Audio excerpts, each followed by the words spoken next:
प्रधानमंत्री नरेंद्र मोदी अगले महीने अमेरिका के दौरे पर जा सकते हैं। वे संयुक्त राष्ट्र महासभा की सालाना बैठक में हिस्सा ले सकते हैं। यूएनजीए में मोदी के भाषण के लिए 26 सितंबर का वक्त तय है। इस दौरे का असली मकसद अमेरिकी राष्ट्रपति डोनाल्ड ट्रंप से मुलाकात कर व्यापार और टैरिफ से जुड़े विवाद सुलझाना है। इस दौरान दोनों नेता एक ट्रेड डील का ऐलान भी कर सकते हैं। यूरोपीय देश आयरलैंड के राष्ट्रपति माइकल डी हिगिंस ने भारतीय समुदाय के लोगों पर हाल के हमलों की कड़ी निंदा की है और उन्होंने हमलों के घृणित और आयरलैंड के मूल्यों के खिलाफ बताया है। राष्ट्रपति ने कहा है कि स्वीकार नहीं किया जाएगा। दरअसल आयरलैंड में भारतीय नागरिकों पर करीब 1 माह में भारतवंशी प्रवासियों पर 6 हमले हुए हैं। भारत और चीन अगले महीने की शुरुआत में सीधी फ्लाइट सर्विस शुरू कर सकते हैं। ब्लूमबर्ग की रिपोर्ट में यह दावा किया गया है कि दोनों देशों के रिश्तों में सुधार का संकेत माना जा रहा है। रिपोर्ट में बताया गया है कि भारत सरकार ने एयर इंडिया, इंडिगो जैसी एयरलाइंस से कहा है कि वे चीन के लिए तुरंत उड़ानें शुरू करने के लिए तैयार हैं।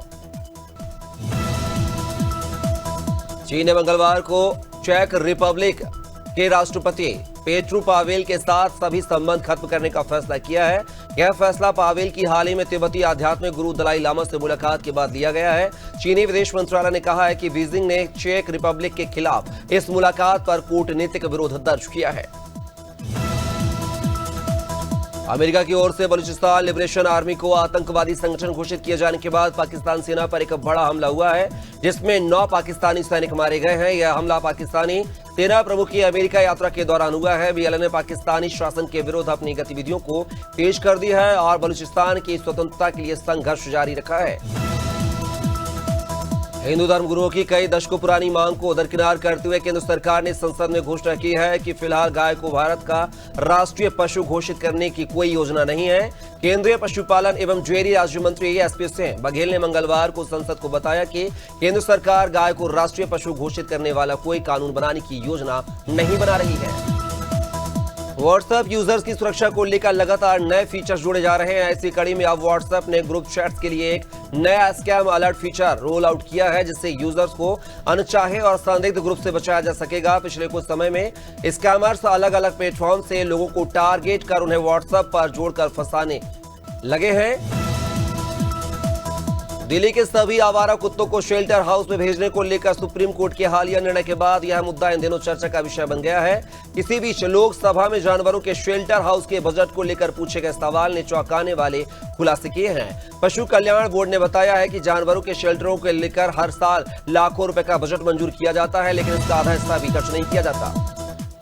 अपने सनकी स्वभाव और गुस्से के लिए बदनाम जया बच्चन एक बार फिर सुर्खियों में है। जया बच्चन का एक विवादित वीडियो वायरल हुआ है, जिसमें वो एक फैन के साथ बेहद बदतमीजी से पेश आ रही हैं। इस पर कंगना ने जया बच्चन पर जमकर भड़ास निकाली और अपनी इंस्टाग्राम स्टोरी पर लिखा, सबसे बिगड़ल और प्रिविलेज औरत, शर्म करो।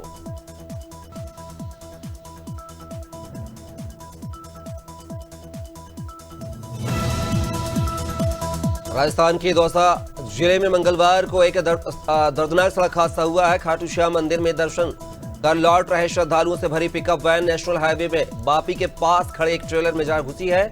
इस भीषण टक्कर में 11 श्रद्धालुओं की मौके पर ही मौत हो गई है, जबकि 1 दर्जन से ज्यादा लोग घायल हो गए, जिनका अस्पताल में इलाज जारी है।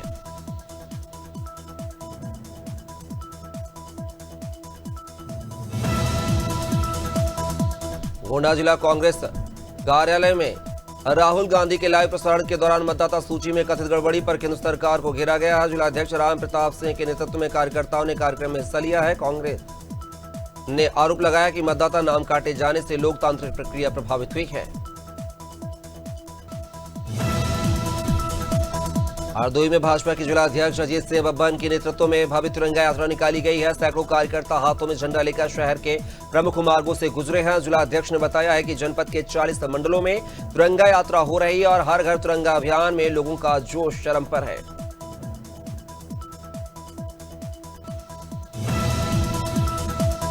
जबलपुर हाईकोर्ट ने विभाजन विभीषिका दिवस के आयोजन को चुनौती देने वाली जनहित याचिका पर सुनवाई से इनकार कर दिया है। कांग्रेस नेता सौरभ नाटी शर्मा की याचिका वापस लेने की मांग पर कोर्ट ने उन्हें निरस्त कर दिया है। याचिका में आयोजन को संविधान और भारतीय न्याय संहिता के विपरीत बताया गया था।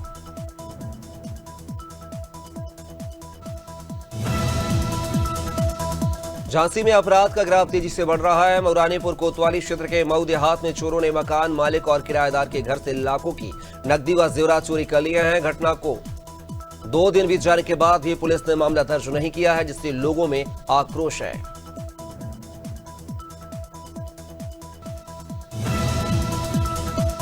झांसी के सामुदायिक स्वास्थ्य केंद्र गुरसराय से बड़ी वारदात सामने आई है। मुख्य सड़क पर 2 महिलाओं और एक युवक ने पुलिया पर बैठी महिला को बेरहमी से पीटा है, जिसे मरणासन हालत में अस्पताल भेजा गया है।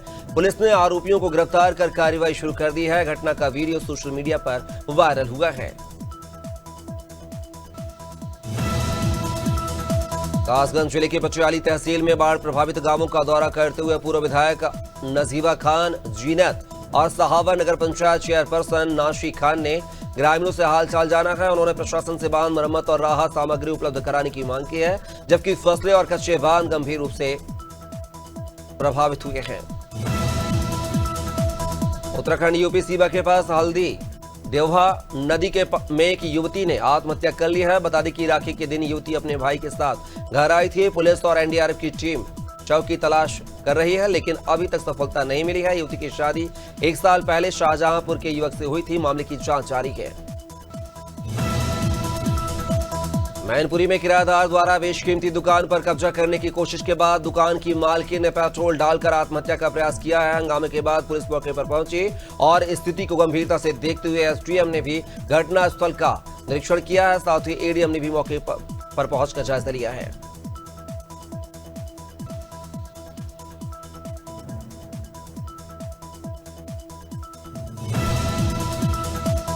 मेरठ में दिन दहाड़े लूट की वारदात हुई है। नौचंदी थाना क्षेत्र के गढ़ रोड पर 2 नकाबपोश बदमाशों ने बाइक सवार कारीगर दिलावर को रोककर उसके बैग में रखे लाखों के सोने के जेवरातों पर हाथ साफ कर दिया और फरार हो गया। पुलिस कारीगर से पूछताछ कर जांच कर रही है।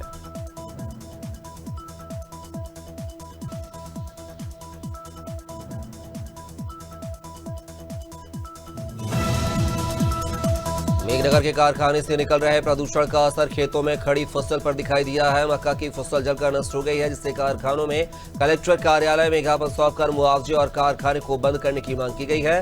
क्षेत्रीय अधिकारी समस्या का स्थायी समाधान नहीं कर पा रहे हैं।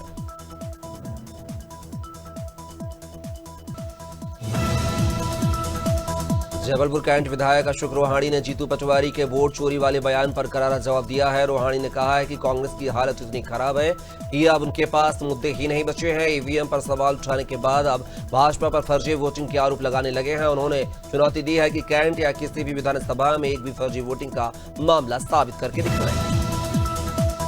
श्योपुर जिले की विजयपुर तहसील में सिविल अस्पताल को 7 किलोमीटर दूर बंदपुरा में बनाने के फैसले का ग्रामीणों ने जोरदार विरोध किया है। पूर्व विधायक बाबूलाल मेवरा की अगुवाई में आयोजित महापंचायत में 40 गांवों के हजारों लोग जुटे और पुराने अस्पताल भवन में ही नया अस्पताल बनाने की मांग की गई।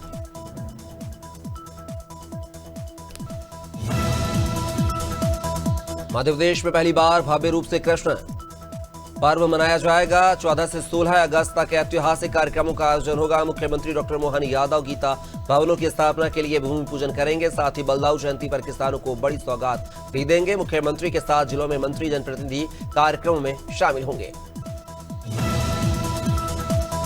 बलरामपुर जिले में दिव्यांग युवती के अपहरण और दुष्कर्म के आरोपियों को पुलिस ने मुठभेड़ में गिरफ्तार कर लिया है। पुलिस ने पीड़िता को बहादुरपुर पुलिस चौकी के पास घायल अवस्था में बरामद किया है और उसके बयान और साक्ष्यों के आधार पर आरोपियों के खिलाफ मामला दर्ज किया है। देर रात पुलिस ने आरोपी को गिरफ्तार कर लिया है। फिलहाल पुलिस आरोपियों से पूछताछ कर आगे की कार्रवाई कर रही है।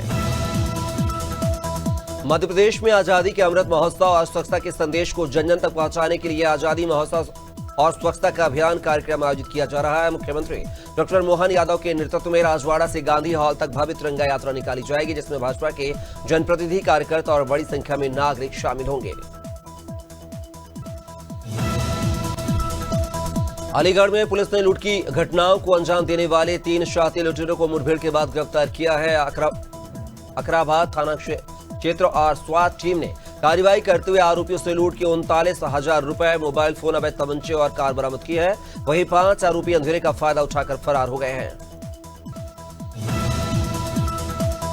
स्वच्छ भारत मिशन के तहत बिलासपुर में आयोजित स्वच्छता संगम कार्यक्रम में अंबिकापुर की महापौर मंजूषा भगत को सम्मानित किया गया है। अंबिकापुर ने स्वच्छ सुपर लीग में प्रथम स्थान हासिल किया है। महापौर ने इस उपलब्धि का श्रेय शहरवासियों और सफाई कर्मियों को देते हुए स्वच्छता अभियान को जारी रखने का संकल्प दोहराया है। अमेठी में तेज रफ्तार का कहर देखने को मिला है। मोहनगंज कोतवाली क्षेत्र में सड़क किनारे शौच के लिए गई महिला को अनियंत्रित पीआरवी डायल 112 ने टक्कर मार दी है। गंभीर हालत में महिला ने अस्पताल में दम तोड़ दिया है। पुलिस ने शव पोस्टमार्टम के लिए भेजकर जांच शुरू कर दी है।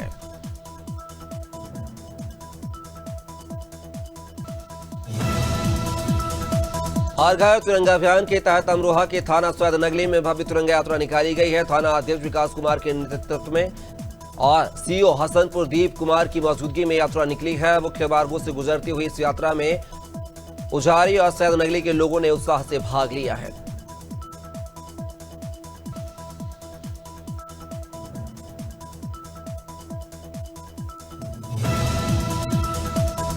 महराज के खैरीघाट थाना क्षेत्र में पुलिस और वांछित आरोपी नूर मोहम्मद के बीच मुठभेड़ हुई है। चोरी का सामान बेचने जा रहे आरोपी ने पुलिस पर देसी तमंचे से फायर किया। जवाबी कार्रवाई में उसके पैर में गोली लगी। आरोपी के पास से तमंचा बरामद किया गया है और घायलों को अस्पताल भेजा गया है।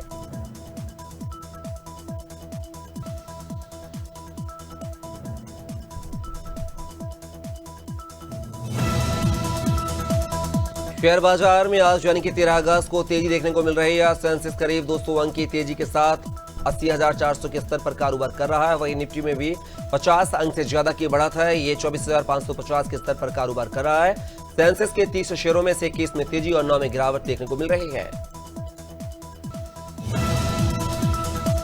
पेटीएम को फिर से ऑनलाइन पेमेंट एग्रीगेटर के तौर पर काम करने की इजाजत मिलने के बाद इसके शेयर में आज यानी कि 13 अगस्त को तेजी है। पेटीएम की पेरेंट कंपनी 197 कम्युनिकेशंस के शेयर में करीब 4% की तेजी है। इसका शेयर 1173 रुपए पर कारोबार कर रहा है।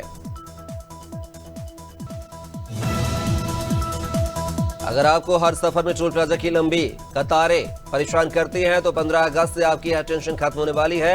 National highway authority of India ने जो है एक फास्ट ट्रैक लॉन्च किया है। फास्ट ट्रैक एनुअल पास है जिसके साथ साल भर टोल पर रुकने के झंझट से आपको निजात मिल जाएगी। यदि आप सोना या चांदी खरीदने की योजना बना रहे हैं तो आपके लिए राहत की खबर है। आज यानी कि बुधवार को सोने चांदी की कीमत में गिरावट देखने को मिली है। आज 13 अगस्त 2025 को देश भर में सोने और चांदी की कीमतों में मामूली गिरावट दर्ज की गई है। 24 कैरेट शुद्ध सोना आज 1,1540 रुपए प्रति 10 ग्राम के भाव के आसपास बिक रहा है। अंबानी परिवार ने 2025 की Hurun India most valuable family business list में टॉप पोजीशन हासिल की है। उनके बिजनेस का वैल्यूएशन 28 लाख करोड़ रुपए पहुंच गया है जो भारत की जीडीपी के लगभग 12वें हिस्से के बराबर है। वहीं लिस्ट में दूसरे नंबर पर कुमार मंगलम बिरला परिवार है। जिंदल परिवार ने भी टॉप 3 में जगह बनाई है। भारत के विराट कोहली को पीछे कर ऑस्ट्रेलिया के डेविड वार्नर टी20 क्रिकेट में सबसे ज्यादा रन बनाने वाले बल्लेबाजों में नंबर 5 पर पहुंच गए हैं। उन्होंने मंगलवार को इंग्लैंड की द 100th लीग में 50 लगाई और कोहली को पीछे किया। वार्नर ने नंबर 5 पर पहुंचने के 7 टॉप 5 रन स्कोरर में अब कोई भी भारतीय बाकी नहीं रहा है। वेस्टइंडीज ने पाकिस्तान को तीसरे और आखिरी वनडे मुकाबले में 202 रन से हरा दिया है। इसी के साथ टीम 3 मैचों की वनडे सीरीज 2-1 से अपने नाम कर ली है। वेस्टइंडीज ने पाकिस्तान के खिलाफ 34 साल बाद वनडे सीरीज जीती है। इससे पहले 1991 में जीत मिली थी।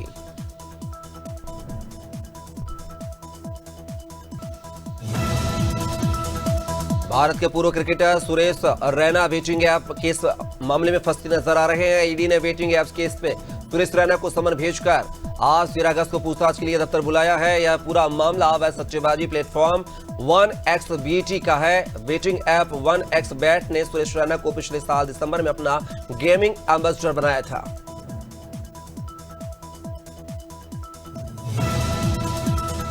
टीम इंडिया के पूर्व क्रिकेटर संजय बांगर की बेटी आयना बांगर ने अपने फैंस को एक बड़ी खुशखबरी दी है। वो जल्द ही मैदान पर चौके छक्के लगाने वाली हैं। लड़का से लड़की बनी अनाया भारतीय टीम के खिलाड़ी सरफराज खान के साथ ही जल्दी प्रैक्टिस शुरू करने वाली हैं। इसकी जानकारी उन्होंने सोशल मीडिया पर स्वयं दी है।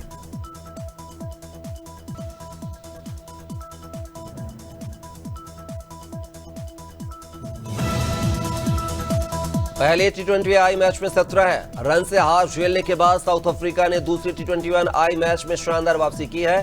साउथ अफ्रीका ने दूसरे मैच में ऑस्ट्रेलिया को 53 रनों से हरा दिया है। इसके साथ ही 3 टी20 मैचों की सीरीज 1-1 के बराबर हो गई है। तीसरा और आखिरी मैच 16 अगस्त को खेला जाएगा।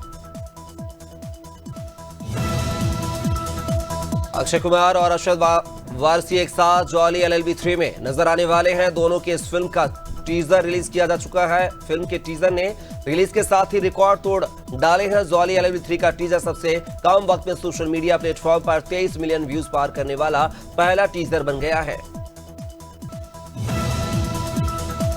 पंजाबी सिंगर और अभिनेता दिलजीत दोसांझ अमेरिका के लॉस एंजलिस में एप्पल म्यूजिक के स्टूडियो पहुंचे हैं। स्टूडियो में उनका स्वागत सरसों के तेल से किया गया, जो भारतीय संस्कृति में किसी खास मेहमान को शुभ और मंगलम आगमन की शुभकामनाएं देने का तरीका है। एप्पल म्यूजिक ने इसे परंपरा से न सिर्फ दिलजीत दोसांझ का सम्मान किया है, बल्कि भारतीय संस्कृति को भी अंतर्राष्ट्रीय मंच पर आगे बढ़ाया है। सारा अली खान आज अपना 30वां जन्मदिन मना रही हैं। इस खास मौके पर उनकी सौतेली मां और एक्ट्रेस करीना कपूर ने सोशल मीडिया पर एक प्यारा सा पोस्ट शेयर कर उन्हें जन्मदिन की बधाई दी है। करीना का यह पोस्ट अब सोशल मीडिया पर वायरल हो रहा है। इस फोटो के कैप्शन में उन्होंने लिखा है, हैप्पी बर्थडे डार्लिंग सारा अली खान, यह तुम्हारा अब तक का सबसे बेहतरीन जन्मदिन हो।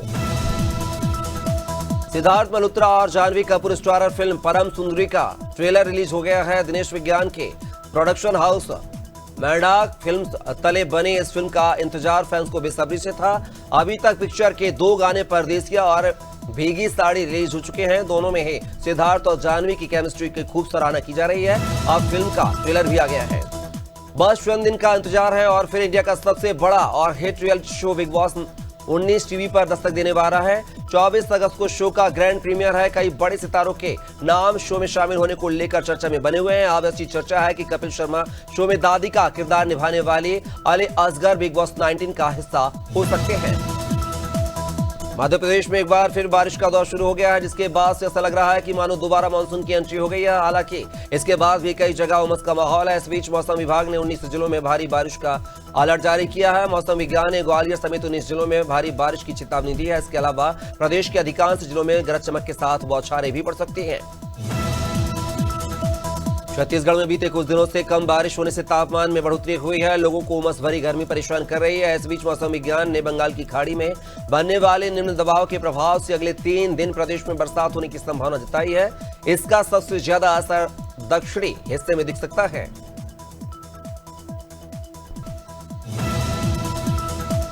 यूपी में मानसून का कहर देखने को मिल रहा है। प्रदेश के कई इलाकों में बीते कई दिनों से भारी बारिश हो रही है, जिससे 39 जिलों में बाढ़ से लोग जूझ रहे हैं।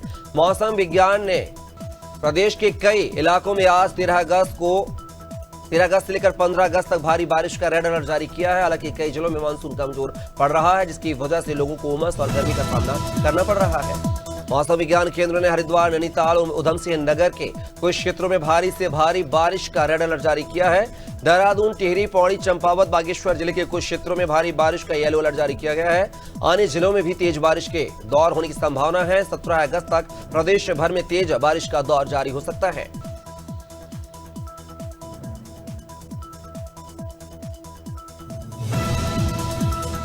बिहार में लगातार हो रही तेज बारिश और बाढ़ से जनजीवन अस्त व्यस्त नजर आ रहा है। सक्रिय मानसून के कारण राज्य के ज्यादातर जिलों में मूसलाधार वर्षा हो रही है। गंगा समेत 10 नदियां खतरे के निशान के ऊपर बह रही हैं, जिससे पटना, भागलपुर, बेगूसराय सहित 7 जिले टापू जैसे हालात में घिर गए हैं।